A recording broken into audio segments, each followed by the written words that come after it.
Hello, lovely internet strangers. Today I'm responding to a Vice documentary called What Professional Fortnite Looks Like for Women. But they also talk to professional Overwatch players, so it's a general kind of piece on being a woman in esports. Before I get to the video, let me give you some background on me as far as video games are concerned. My cred, so to speak. I was basically born with an NES controller in my hand. We were a strictly Nintendo household for a long time. SNES, N64, GameCube. Later on we got PlayStation 1 and 2, Xbox 360. I played Sega consoles at my cousin's house. In college, my roommate had an Xbox 360 and I was introduced to online gaming, Halo 3, Left 4 Dead, and then post-college, my father got into playing Call of Duty online. And now we have weekly gaming with my dad, one of my uncles, my brother, and my husband. And I even started streaming on Twitch during the COVID era as a way to temporarily replace social dancing, which has gone away for the moment. I got into video games probably because my father introduced me to them, but I stayed into them because my brain is such that I find them fun and engaging. I've always enjoyed achieving mastery of something. I've always enjoyed meritocratic systems. I would never let my brother beat a level for me just so I could progress. I always wanted to do it myself. Otherwise, there was no victory. There was no true honor there. I hadn't earned it. I never had any interest in playing video games professionally. I thought about being a playtester before I realized that it would probably suck all the fun out of video games. Even if esports had been a thing when I was young, I really don't think I would have had any interest in pursuing it because for me, like for most people, video games are a leisure activity. I play them to relax, to blow off steam, to engage my brain, to socialize with friends and family, to get that hit of dopamine when I win. So I have no desire to do anything that would place a lot of stress and pressure on me around video games. So with that background, let's jump into the video. I've heard go make them sandwiches. I've heard to go back to the kitchen. I've heard that I am not good because I'm a girl. Oh no, someone said mean words to you. Let me play you a sad song on the world's smallest violin. Because there's no existing support there, a lot of female gamers don't want to go pro. Nobody wants to be the nail that gets hammered back down. So men are supported because they are men, not because they are good players that their teams want to support and develop. They talked to a woman who's a professional Overwatch player in this video. So clearly there are other women in esports who could be providing a support network for the women still in the amateur league trying to work their way up. For some reason, women don't always like to support other women just because they're women. It's almost like women are individuals. But I've seen this idea in so many videos and articles that women clearly need more emotional support to do things that involve a high level of negativity being directed at them, i.e. harassment, conflict, i.e. a competitive activity, and basically anything that requires persistence and any activity that places pressure on you to perform at a high level. The competitive gaming world is known to be incredibly male-dominated. Yes, it's a male-dominated field because men invented video games. Men invented esports. Esports is a relatively new thing. There were all these crazy dudes who were so into video games and practiced them obsessively until they were able to play them at high levels that birthed this industry. For there to be more women, women have to enter and they have to deal with the culture because it's not theirs. They didn't create it. If there was a female-dominated industry and men started barging in going, everyone's too nice to each other and this isn't competitive enough, everyone would be like, fuck off, this person is the worst. If you don't like the culture, then go somewhere else. But no, when it's the reverse, when it's male culture, it's bad. You should change it to be more like what women would like. There's no comment that can turn me away from this game. I still want to play. Chastity, also known by her gaming handle Cupcake, is one of 5 members of Team Paradox, an all-female gaming team trying to go pro. You're so small. And this is a perfect illustration of why you could not pay me enough money to join any all-female group. If you were like, you have to join this all-female group, or you could walk a plank into shark-infested waters, I'd be like thinking pretty hard about the plank and the shark-infested waters. This game, when it came out like 3 years ago, I fell in love with it immediately, and it quickly became like a big part of my life. Currently, we are one of the only female teams. A lot of our team would love to see one of us go pro.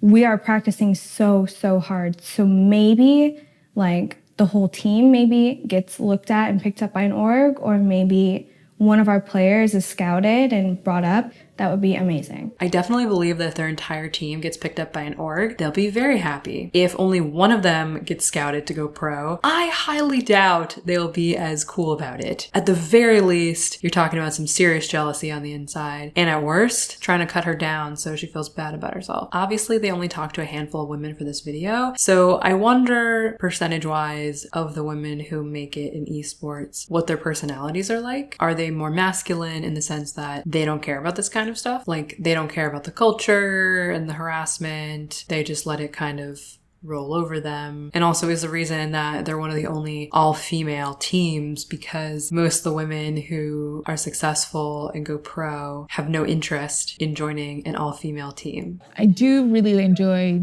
playing with women because I believe that the layer of gender really doesn't matter. I really like playing with women. I believe the layer of gender doesn't matter. How do you fit these two pieces together? Please explain. I could interpret her comments to mean that just because you're a woman doesn't mean that you can't be good at video games, so the layer of gender doesn't matter. But I would say if the layer of gender doesn't matter, then why are you playing with all women? Why don't you just play with people that are at your skill level regardless of gender? It's okay if the gender factor matters to you and you like playing with women more than men. Who gives a shit? But don't say the layer of gender doesn't matter to you, honey. My name is Stephanie Harvey, also known in the gaming industry as Miss Harvey. I'm a professional Counter-Strike player, and I won in 2007, 2010, 11, 12, and 15. What I've learned throughout my career, if you want to become pro, you need to work extremely hard and kind of fight for this by yourself. A lot of the people in the community thinks that you're stealing a spot, or that money should go somewhere else, or that you're not good enough to be sponsored. There's so much attention when you reach the top of a top game, and so much pressure that a lot of the times these girls don't really want to continue and pursue or feel like it's worth it. If this chick is a top Counter-Strike player and she's saying that you really have to just go it alone, fight hard by yourself, why? Maybe when she came up, but why isn't she mentoring the next generation of female gamers? Does she not have the time? Does she not care? Does she not want them to get better than her? Who knows? But the possibility for support and to not have to go it alone, to have someone show you the path, is there if she wants to be the one to provide it. And then she says that a lot of these girls, once they get to the top and they face all the pressure, they don't want to continue. So either they just got swept away by the idea of making money off of a hobby and they discover that doing it professionally, competing at such a high level takes all the fun out of it and they just want to go back to enjoying their hobby, or all they ever cared about was winning at something. If all you're motivated by is winning, fame, glory, then when you don't get those things right away, it's going to be really hard to find the motivation to continue in the face of negativity and stress. Women on a group average are higher on neuroticism, which means they are more sensitive to negative emotion, and they are higher on agreeableness, which means they are more sensitive to conflict, and therefore they avoid it. And what does this whole endeavor bring? Harassing comments and potentially losing games, negative emotions, and conflict, competing with others all the time. I'm Madison Mann, nickname's Maddie, and I play for Gingy Esports. I got signed in 2018. Probably roughly practiced lately about 6 to 8 hours a day. And that's pretty much every single day. Let that sink in. There have been a few days in my life where I played that many hours of video games, but it was not every day. But that's what you have to do when you're engaged in a competitive sport, whether that sport is video games or anything else. I can't imagine enjoying video games if I had to play them for 6 to 8 hours every day. This isn't about enjoying video games in a general sense. She has this one game that she's essentially training herself to be really good at. Yes, it is true there's going to be some overlap, that the skills you develop as an accurate marksman in one game might carry over to another, and playing one battle royale will be similar to playing another one, but each game has slightly different controls, different maps, different modes, and on and on. If she ever wanted to switch to something else like Overwatch, she would have to spend hours training before she could hope to get good against the people who were spending their 6 to 8 hours a day just training Overwatch. I have a lot of pressure because the last solo tournament, I didn't do as well in Australia. And I went on Twitter and I was just getting flamed for no reason. Honey, don't go on Twitter. There's nothing good for you there. Has no one told you that yet? And I feel like the extra pressure of just being who I am can take a huge toll on even my performance, because I don't want to let anyone else down, let alone myself down. I don't want to make any mistakes because the whole world's watching. It's kind of stressful. That's a highly perfectionistic mindset. She doesn't have an approach mindset of, I'm really dedicated to training. I want to become the best that I can be. I want to continually raise my baseline. No, her approach is one of avoidance. She doesn't want to win. She wants to avoid doing poorly. She wants to avoid failure. She wants to avoid letting herself down, letting anyone else down, looking bad, etc. I think I knew the harassment I would face because I've always experienced it being just a girl online. Like, I've heard everything since I was 9 years old. It's definitely gotten more personal because it's like my everyday job, and I have to hear harassment from other pros, and it's pretty annoying, but at the same time I'm like, someone has to take the bullet in order for things to change. I personally think 9 years old is too young to be on random voice chat with strangers. Maybe that makes me a conservative fuddy-duddy, but I really don't give a shit. Go ahead, play with your friends online by all means. But letting your 9-year-old dive into the cesspool that is online gaming voice chat seems like a terrible parenting choice. In esports right now, there aren't any female players at the top level of play.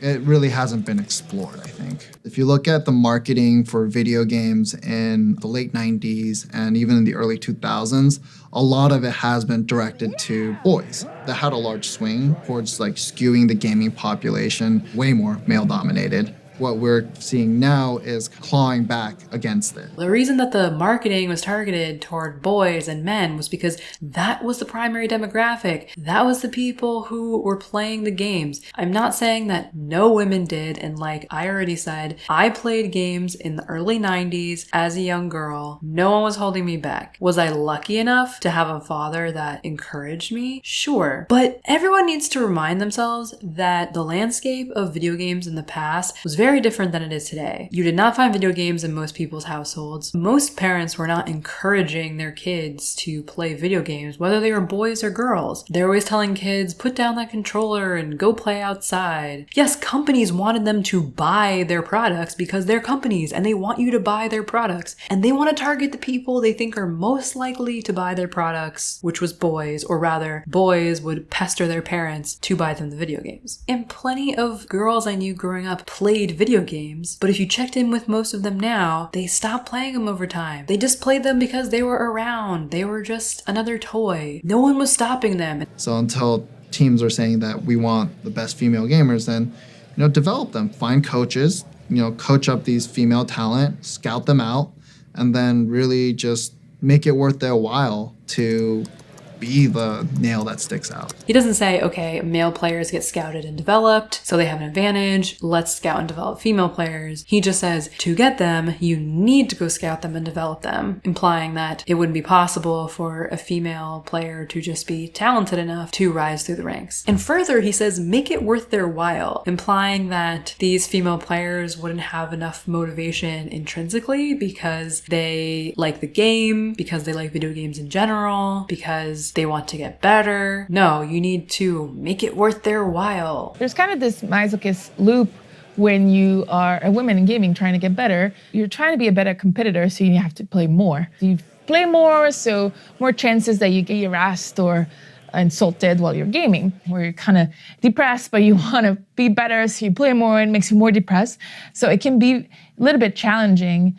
It really affects you in the early years. Okay, a couple of comments. One, surely you can find the large number of men who play games online who are not total dickheads who just spew garbage at you all the time. But at the same time, yeah, if this is a part of the culture, then you need to practice subjecting yourself to that harassment on voice chat. My real question is, okay, fine, in the wilds, you might have to put up with this. But when it comes to the actual competition, surely if this is a professional sport, they could have rules about the kinds of things that you could say in voice chat. I'm not going to look this up right now. Maybe I'll add a note on screen later if I end up looking it up. If they don't have those rules and it matters to you, then fight for them. Or form your own league. Men and women are segregated in pretty much every other sport except for video games. I assume it's because there's this myth that men and women are on a group average exactly on a level playing field when it comes to intellectual activities, but that's not true. Look at chess. Chess is another game where you are relying on your intellectual faculties to succeed. Although women do technically compete with men, there is still a separate women's grandmaster. So instead of just making all-female esports teams, why not make all-female esports leagues? Not only would women then maybe on average have a higher chance of being able to compete, because simply put, male brains on average are better suited for the kind of mental calculations and processing needed to excel at video games. But furthermore, having all-female leagues would allow women to create the kind of environment that they want to be in. An environment where everyone is nice to each other and the world is sunshine and rainbows and we all hug and hold hands, because that's exactly how women treat each other when they all hang out in the same space. Am I right? You're welcome to create your own space. No one is stopping you. It's like, why don't you guys band together and start your own league? Get your own thing going. But I realize they don't want their own thing. They don't want their own shit. They want our shit. At the end of February this year, I ended up in the hospital for an attempted suicide. Yeah. My one escape, which is Overwatch and gaming, isn't exactly the most fun and safe environment. Obviously, the community is toxic to everyone, but a lot of the things that were directed to me were sexist and not great. And I've had people since then, they have brought up my suicide attempt in game and told me I should have done it better, basically. So I did take a break from competing, but I love Overwatch, so I did eventually come back.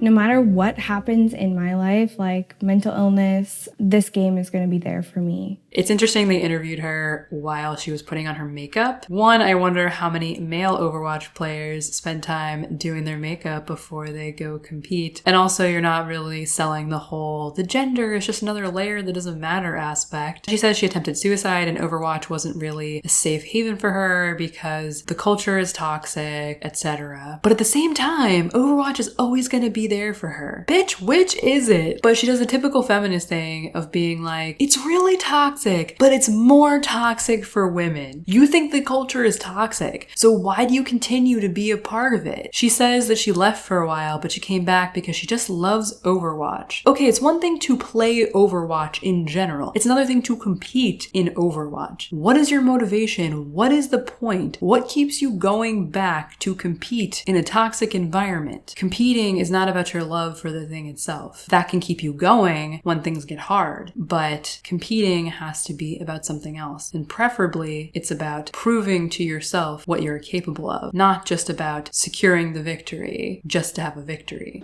There's a lot more high expectations as being a female on the professional field. It definitely takes a toll because I don't want to disappoint not only my coach, myself, and then the people that support me, and then I don't want to hear the negativity that comes with it. I would say I'm here to kick the gates open, but I'm also here just because I want to win. Even though I'm not the best right now, I want to get there.